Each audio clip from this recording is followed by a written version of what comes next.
하나님께서 세상을 변화시키는 방법은 교육입니다. 그래서 땅끝까지 이르러 복음을 전하는 이 선교, 또 결국은 가르쳐 지키게 해야 하는 교육이 없이는 선교도 이루어질 수 없는 것입니다. 그런 의미에서 땅끝까지 이르러 복음을 전하는 이 선교, 그것을 수평적 선교, 호라이젠털 미션이라고 한다면 다음 세대에 하나님의 진리를 전해주는 것은 수직적 선교, 버티컬 미션이라고 그렇게 부르기도 합니다. 그래서 교육이야말로 가장 하나님의 선교의 가장 중요한 기능이고, 또 저와 여러분은 그 하나님의 교육 선교에 헌신한 분들입니다. 그런데 하나님의 부르심 앞에 우리가 걸어가는 이 길이 왜 이렇게 힘든 것일까? 사실 법과 제도, 정부의 정책, 모든 것이 사실 우리를 힘들게 하는 것처럼 보이지만 사실은 어떠한 제도와 상황 속에서도 하나님의 역사는 이루어갈 수 있다. 이런 말씀이 우리가 법과 제도를 그냥 내버려 두고 포기하자라는 그런 뜻은 결코 아닙니다. 우리는 최선을 다해서 힘을 합하여 우리가 할 수 있는 대로 법과 제도를 바꿔가야 합니다. 그러나 그런 법과 제도가 우리가 원하는 대로 이루어진다고 해서 과연 하나님이 원하시는 그런 교육 선교의 비전은 저절로 이루어지는 것일까? 라고 생각한다면 그것도 아니라고 생각합니다. 그렇다면 우리가 법과 제도를 바꾸려는 노력과 함께 우리에게 있어야 될 이 교육 선교에 대한 올바른 헌신, 우리의 삶의 일자리를 넘어서는 소명. 저희 같은 목회자도 때로는 목회사에게 하나의 잡으로, 일자리로, 생계를 유지하는 목적으로 그렇게 이어져 갈 때 하나님께서 사용하시지 않는 것을 자신이 제일 먼저 느끼죠. 그것을 소명이라고 포장하고 또 하나님의 임재가 있는 것처럼 그렇게 자신을 나타낼지 모르지만 하나님께서 나를 지금 사용하고 있지 않다는 것은 어쩌면 자기 자신이 제일 먼저 알지도 모릅니다. 우리가 하나님의 이 교육 선교에 헌신할 때 하나님께서 세상을 어떻게 변화시킬 수 있는지 우리가 이 밤에 우리 자신을 되돌아보면서 우리가 하나님께 헌신할 때 대한민국의 교육이 저는 바뀌리라고 믿습니다. 상황이 어려워지고 힘들어지는 그것만을 우리가 탓할 것이 아니라 우리 자신이 과연 교육 선교사로서 얼마나 헌신되어 있는가를 되새겨보는 것, 그것이 제가 이 밤에 함께 나누고 싶은 비전입니다. 우리가 정부를 향하여, 국회를 향하여 무엇을 바꾸자는 비전을 던져드리지 못해서 죄송합니다. 우리의 진정한 비전은 우리 자신에 대한 것이 될 때 놀랍게 하나님은 모든 상황을 더해 주실 줄로 믿습니다. 그래서 잠시 한 구절 말씀 읽고 저는 잠시 메시지를 전하고 내려가겠습니다. 열왕기상 19장 18절의 말씀인데요. 같이 한 목소리로 함께 읽어보겠습니다. 시작. 그러나 내가 이스라엘 가운데 7,000명을 남기리니 다 바알에게 무릎을 꿇지 아니하고 다 바알에게 입맞추지 아니한 자니라. 잘하는 말씀입니다. 하나님께서 엘리야 선지자에게 세미한 음성으로 들려주신 음성입니다. 열왕기상 18장에서 엘리야는 갈멜산에서 850명의 바알 제사장들과 영적 대결을 통해 승리를 경험했습니다. 그러나 그 승리가 전해졌을 때 아합과 이세벨이 두려워 떨 줄만 알았지만 도리어 엘리야에게 큰 위협으로 다가왔습니다. 19장에 나타난 엘리야의 모습은 죽기를 자청하며 두려움에 사로잡혀 있는 모습이었습니다. 그래서 그는 로뎀나무 아래 앉아 죽기를 자청했고 하나님은 그의 영혼을 긍휼히 여겨주시고 먹여주시고 재워주시고 그에게 회복의 시간을 가져주셨습니다. 그런 후 이 모세가 아니라 엘리야가 호렙산으로 갔을 때 하나님께서 그에게 임재하여 주시고 세미한 음성으로 말씀해 주셨습니다. 어쩌면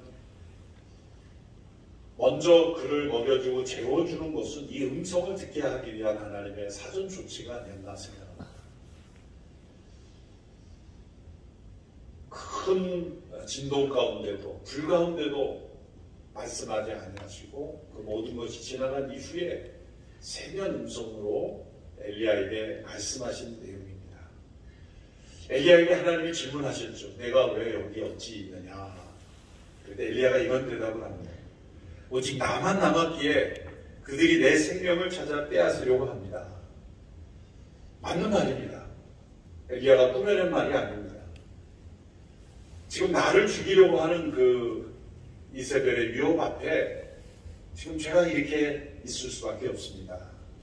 라고 할 때 하나님께서 주신 말씀은 어떤 의미는 냉정한 말씀입니다. 너는 지금 다메섹에 가서 하사엘에게 기름을 부어 아람의 왕이 되게 하고 예후에게 기름을 부어 이스라엘의 왕이 되게 하고 엘리사를 찾아 그에게 기름을 부어 너를 대신하여 선지자의 직분을 하게 하고 그리고 바알에게 무릎 꿇지 않는 7,000명을 내가 남겨두었다.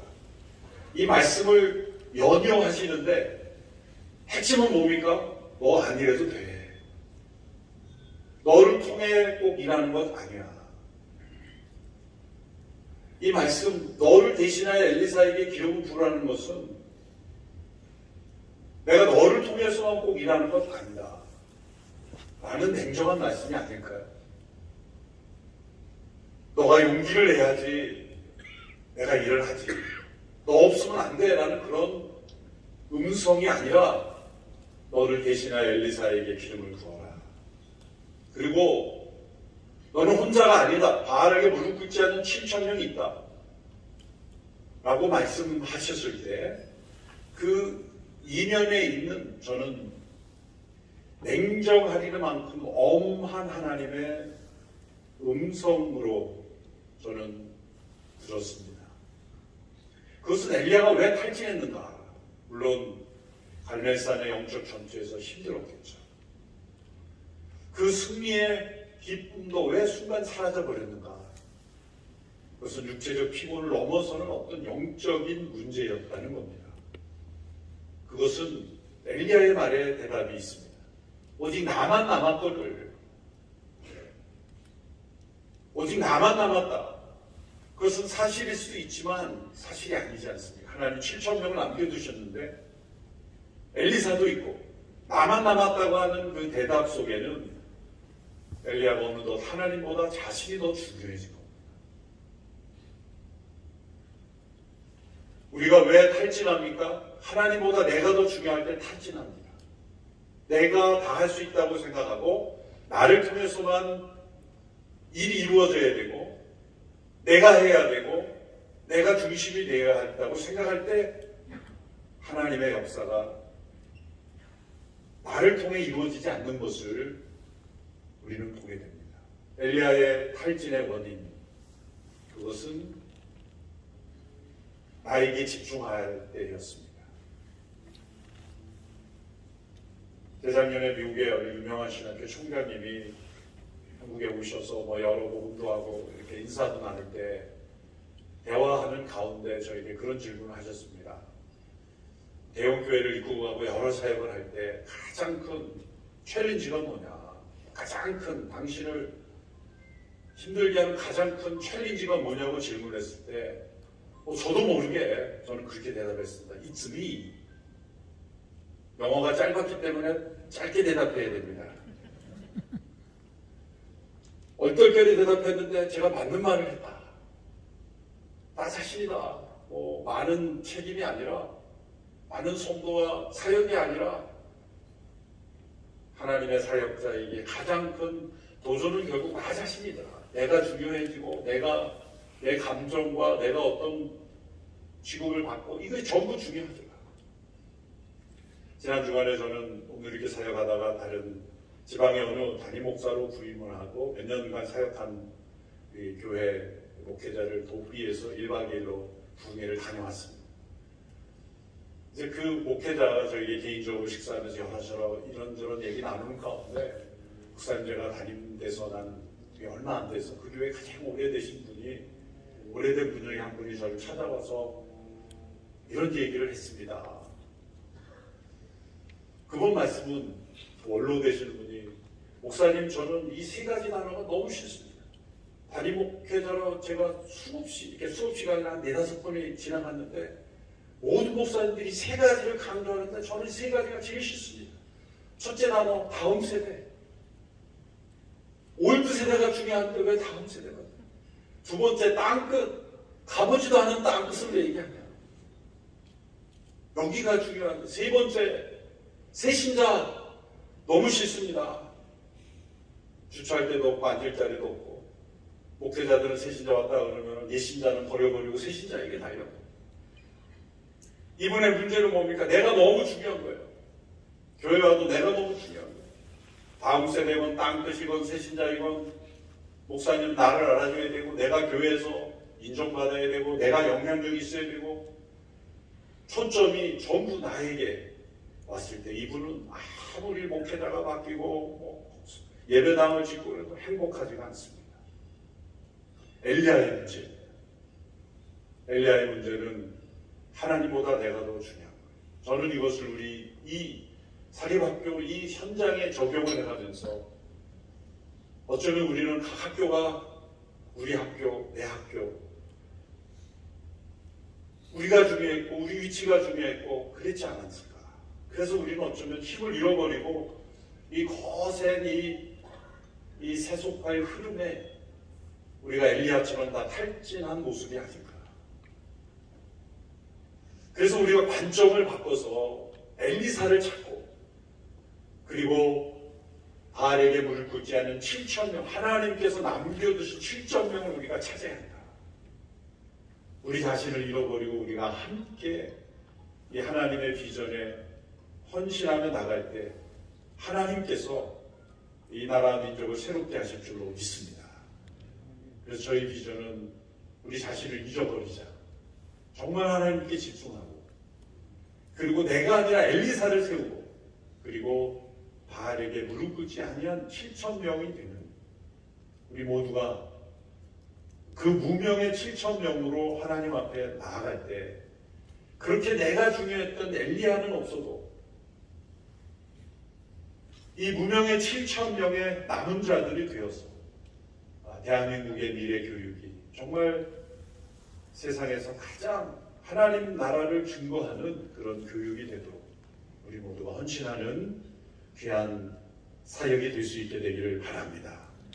그래서 이 자리에 모인 여러분들은 어느 학교냐가 아니라 우리 모두의 학교요. 또 함께 모인 여러분들의 학교의 문제를 나의 문제로 여기고 우리가 함께 공동체를 이루어서 우리의 모임 자체가 그런 공동체가 되었으면 좋겠다. 그런 생각을 합니다. 이제 지금 몇 차례의 모임에서는 우리가 준비한 프로그램 했자 이제는 여러분들이 함께 준비하고 함께 나누는 그러한 자리로 점차 우리가 정말 모이기를 기뻐하고 또 모일수록 우리가 하나 되는 그런 공동체가 되기를 바랍니다. 감사합니다.